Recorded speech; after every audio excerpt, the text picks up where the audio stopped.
September 15th. September, okay. Yes, a friend called and asked me if I wanted to go down and float from Gilbert to South Maumee. Okay. And she said maybe we'll get some algae pictures. And so I said I could go with her. And we started at Gilbert, and it didn't look very bad. The water was flowing actually pretty good, and the gravel bottom was visible. And about the first bend we went around, I started seeing algae floating on top of the water, and under the rocks, like the larger rocks, had long streamers, like 15, 20-foot long streamers just hanging from them. And I said, well, I got to stop the canoe and take pictures. And she said, oh, Carol, this isn't anything. She said, this is just the beginning. She said, we're going to see some real algae. This isn't the worst at all. And I still got out and took pictures. And then she was right. Within another bend in the river, it was overwhelming. It was just very, very sad to me. But at that time, I was thinking, I'll get pictures. We'll take pictures. And we started taking pictures, and then every little bit we'd get back in the boat and we'd start again. And she goes, we're never going to get to South Maumee at this pace, but you couldn't paddle your boat through the algae. If you paddled up onto it, it stopped you immediately. We'd try to take our paddles and try to lift it up for pictures, and we couldn't even lift it. It was so heavy. And it would be anywhere from 3 to 4 feet deep in the river, just solid masses.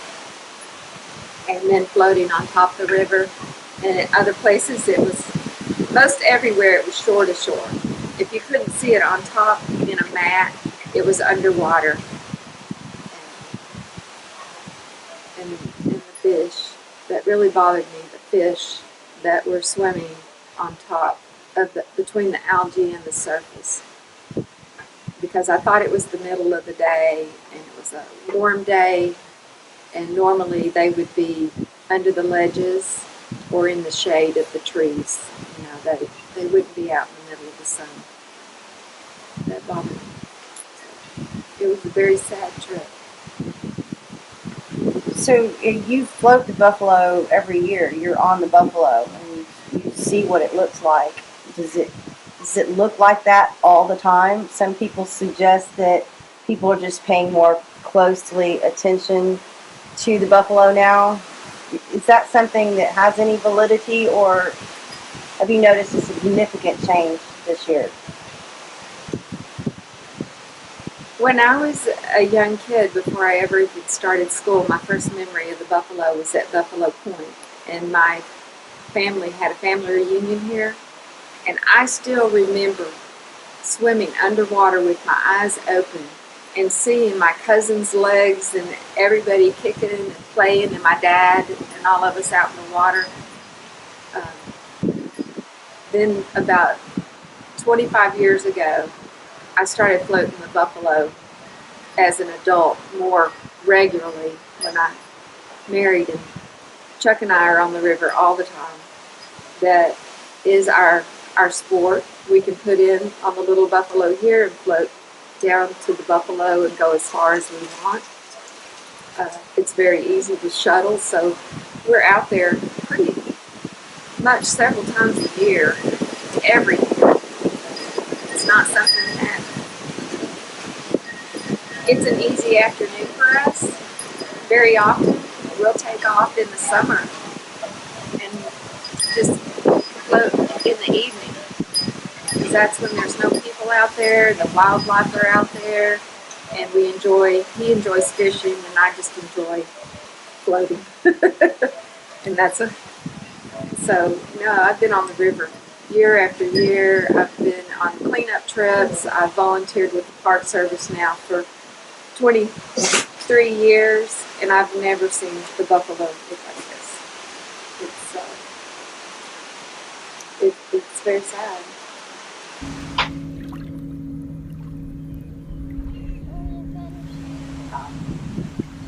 know Victor Rowland. He did some tests on cycling drugs, antibiotic type drugs. I just recently got a draft report of that. Shows it isn't. There are some cycling drugs in one of the springs that we test. I don't know exactly which ones they are, but then I think there's been some algae tests. There's also been bat studies done on the Left Fork and on Big Creek, and there are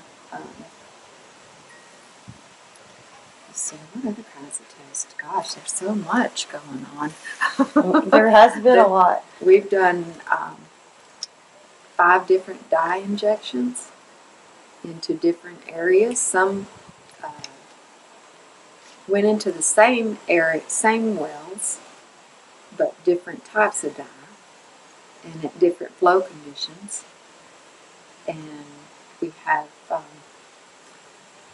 of those, we have 12 sites within the Buffalo River National Park Service itself that came out positive in springs and caves and within the river itself.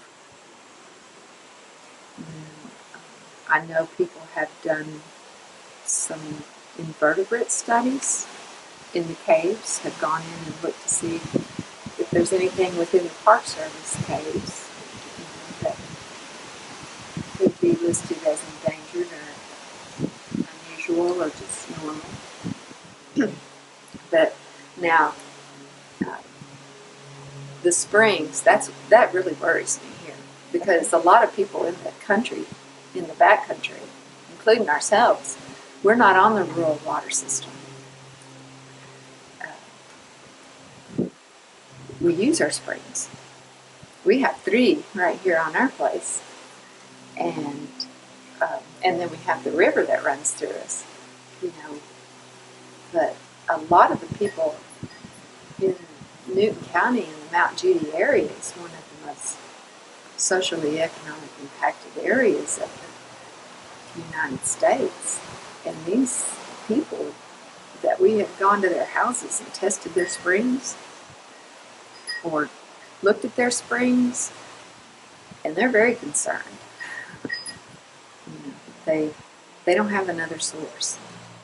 You know, they can't afford to hook onto a rural water system for another $40 or $50 a month, so they just drink it.